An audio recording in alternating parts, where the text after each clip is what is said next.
بسم اللہ الرحمن الرحیم رب اشرح لی صدری ویسر لی امری واحلل عقدۃ من لسانی یفقہوا قولی ربی زدنی علما۔ اردو جماعت ششم آفاق سن سیریز نیو ایڈیشن۔ آج ہم دوسرا لیکچر کرنے جا رہے ہیں۔ پہلے دن ہم نے حمد، اس کی پڑھائی، وضاحت اور الفاظ معنی اور تفہیم کی تھی، تمام سوالات کے جوابات، اور آج ہم کرنے جا رہے ہیں اس کی جو ہم تھی اس کی مشق۔ تو آپ سب صفحہ نمبر 4 اور 5 نکالیے۔ سوال نمبر 3 دیکھیں۔ کالم الف میں دیے ہوئے مصروں کو کالم بے میں دیے ہوئے مصروں سے ملا کر شعر مکمل کریں۔ تو کالم الف میں جو مصرے ہیں ان کا تعلق کالم بے میں ہے۔ آپ حمد کو پڑھتے ہوئے اس کو مکمل کریں۔ جیسے پہاڑوں سے گرتے ہیں پانی کے دھارے، اس کو کالم بے کے نمبر 4 سے ملائیں کہ شبنم نے پھولوں کے چہرے نکھارے۔ خدا کی ہر ایک سمت جلوہ گری ہے، اس کو نمبر 1 سے ملائیں کہ نوری فضاؤں سے دنیا بری ہے۔ ہر ایک دشت شاداب کھیتی ہری ہے، اس کو کالم بے کے نمبر 2 سے ملائیں، یہ سب میرے مالک کی کاریگری ہے۔ جدھر دیکھیے نور پھیلا ہوا ہے، خدا ساری دنیا پہ چھایا ہوا ہے۔ آپ ان دونوں کو آپس میں ملائیں۔ ہم بچوں نظم ہم جو ہے وہ آپ نے یاد بھی کرنی ہے زبانی، اور پھر اس کا تلفظ آہنگ اور لے یعنی سر کے ساتھ مل کے آپ پڑھیں۔ اور اگر اس کے علاوہ اگر آپ اس کو آسان الفاظ میں بیان کرنے کی کوشش کریں تو آپ کو یہ کوشش ضرور کرنی چاہیے، اور آپ کو حمد کے نکات بھی آنے چاہیے۔ اور پھر آپ کو یہ ضرور ذہن نشین رکھنا چاہیے کہ ہمیں اللہ تعالیٰ کے علاوہ کسی سے نہیں ڈرنا چاہیے۔ اگر نہیں ڈرنا چاہیے تو کیوں نہیں ڈرنا چاہیے؟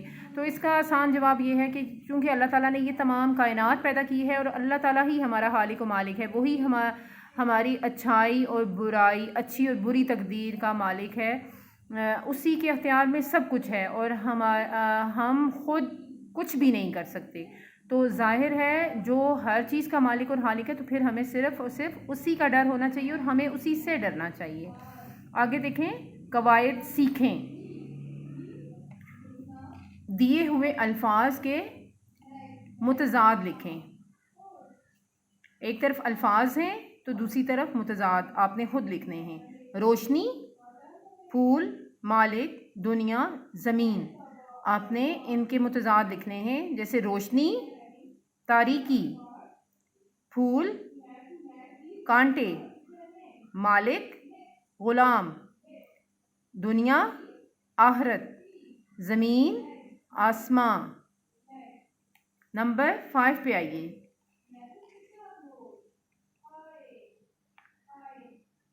دیے ہوئے غلط جملوں کو درست کر کے جملے دوبارہ لکھیں۔ ایک طرف یہ تمام غلط جملے ہیں اور دوسری طرف ہمیں خود درست جملے لکھنے ہیں۔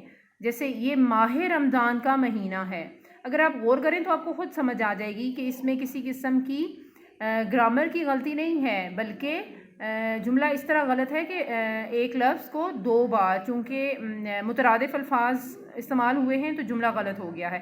جیسے یہ ماہ رمضان کا مہینہ ہے، اب ماہ بھی مہینے کو کہتے ہیں اور مہینہ بھی مہینہ ہے، تو اس لیے یہ ایک جملے میں 2 نہیں مترادف الفاظ آ سکتے، تو آپ نے جملہ اس طرح لکھنا ہے، یہ ماہ رمضان ہے۔ دوسرا ہے آج جمعرات کا دن ہے، صحیح جملہ ہوگا آج جمعرات ہے۔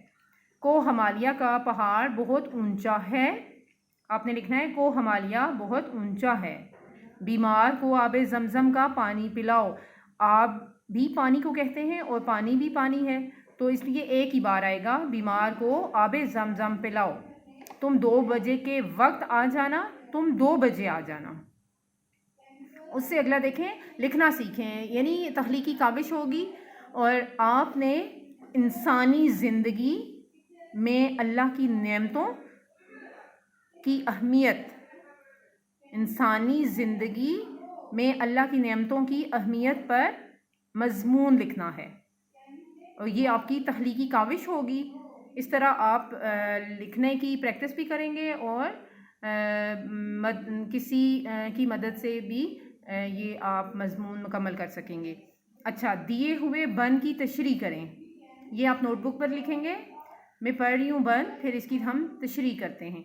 خدا کی ہر ایک سمت جلوہ گری ہے کہ نوری فضاؤں سے دنیا بری ہے، ہر ایک دشت شاداب کھیتی ہری ہے، یہ سب میرے مالک کی کاریگری ہے۔ اس میں شاعر یہ کہنے کی کوشش کر رہا ہے کہ خدا کی ہر ایک سمت جلوہ گری ہے۔ جیسے میں نے پہلے ہی بتایا تھا کہ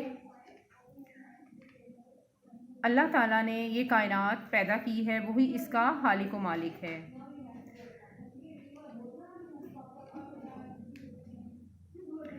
تو جب بھی ہم اپنے ارد گرد نظر دوڑاتے ہیں تو ہمیں ہر طرف اللہ کی شان دکھائی دیتی ہے۔ ظاہر ہے اللہ نے یہ پوری کائنات بنائی ہے۔ اب آپ زمین یا آسمان کی طرف نگاہ کریں تو ہمیں نظر آ رہا ہے کہ کسی انسان کے بس کی یہ بات نہیں ہے کہ وہ یہ کائنات بنا سکے یا کوئی چھوٹی سی چیز بھی اس میں اس کا اضافہ کرے۔ تو یہ سارا کام جو ہے صرف واحد اس ذات کا ہے جس نے یہ زمین و آسمان اور اس کے درمیان تمام چیزوں کو اسی نے پیدا کیا اور زبردست پیدا کیا۔ تو اللہ کی شان ہمیں ہر سمت دکھائی دیتی ہے۔ ہر چیز اپنے پیدا کرنے والے کے نور سے بھری پڑی ہے۔ ہر طرف اللہ کے نور کے جلوے دکھائی دیتے ہیں۔ آسمان، زمین، ہر طرف نور ہی نور ہے۔ جنگل ہرے بھرے ہیں۔ دشت کا لفظ استعمال ہوا ہے تو دشت ریگستان کو بھی کہتے ہیں اور جنگل یعنی ویرانے کو کہتے ہیں۔ جنگل ہرے بھرے ہیں اور کھیتیاں کیا ہیں؟ سرسبز ہیں۔ اب آپ خود سوچیں کہ یہ دونوں چیزیں جب ہری بھری ہیں اور شاداب ہیں تو انہی کی وجہ سے ہماری زمین میں ایک رنگ ہے اور وہی رنگ ہماری زمین کی خوبصورتی ہے۔ تو ہر سمت اللہ کی کاریگری یعنی مہارت نظر آتی ہے کہ اللہ تعالیٰ نے ہر چیز کتنی زبردست پیدا کی ہے، اور یہ سب جو ہے میرے رب کا فضل ہے۔ اسی کی تخلیق ہمیں ہر طرف اپنی شان دکھاتی ہوئی نظر آتی ہے۔ پہلے بھی کہا گیا ہے کہ اور قرآن میں بار بار اس بات کا ذکر ہے کہ تم زمین میں چلو پھرو اور اپنے رب کی بنائی ہوئی چیزوں کو دیکھو اور اس پہ غور کرو۔ اب آپ خود سوچیں کہ اگر ہم ایک درخت یا کسی چھوٹے پودے یا اس پہ لگے ہوئے کسی پھول پہ بھی نظر کرتے ہیں اور غور سے اس کو دیکھتے ہیں تو اللہ تعالیٰ کی کاریگری سمجھ آتی ہے کہ کوئی انسان اس قدر خوبصورت چیز نہیں بنا سکتا۔ یہ ساری چیز جو ہے اسی مالک کائنات ہی کے اختیار میں ہے جو سب کو زندگی اور موت دیتا ہے۔ تو یہ بچوں آپ کی تشریح ہو گئی ہے۔ اس کے علاوہ ہم سبق آپ کے اسی سبق یعنی ہم کے ساتھ میں آپ کو اردو بی کا تھوڑا سا یہ کروانا چاہوں گی کہ محکمہ صحت کے نام خط لکھ کر، محکمہ صحت کے نام خط لکھ کر موجودہ حالات اور اس کے تقاضے اور محکمہ کی ذمہ داریوں کے بارے میں آپ خط لکھیں گے۔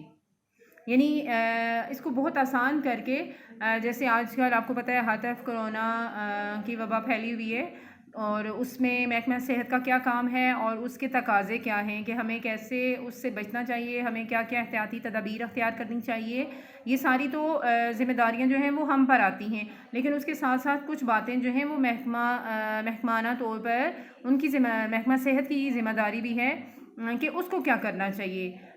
تو آپ سب ان چیزوں پر، ان نکات پر غور کرتے ہوئے اپنی نوٹ بک پر جہاں آپ باقی یہ سارا کام لکھیں گے اور وہاں پہ ہی آپ اس خط کو بھی لکھیں گے۔ اچھا میں آپ کو دوبارہ سے بتا رہی ہوں، آپ نے نوٹ بک پر یہ خط لکھنا ہے۔ اس کے علاوہ آپ نے صفحہ نمبر 5 پر جو کوسچن نمبر 9 ہے دیے ہوئے بند کی تشریح لکھیں، اس کو بھی آپ نے کاپی پر اتارنا ہے۔ اور ایک سوال نمبر 8 ہے اور میں نے آپ کو اس کا ٹاپک بتا دیا، انسانی زندگی میں اللہ کی نعمتوں کی اہمیت پر آپ نے مضمون لکھنا ہے۔ آپ نے کیا لکھنا ہے؟ مضمون۔ آپ اس کو دوبارہ سے دیکھ لیں۔ آپ کے ذمہ 3 کام ہیں جو کہ آپ بک پر نہیں لکھ سکتے۔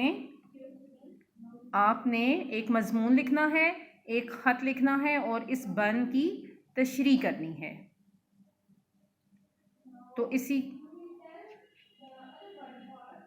اس سارے کام کے علاوہ آپ نے اس پورے چیپٹر کو یاد بھی کرنا ہے تاکہ آئندہ ہونے والے امتحان کی آپ اچھی سے تیاری کر سکیں. Thank you.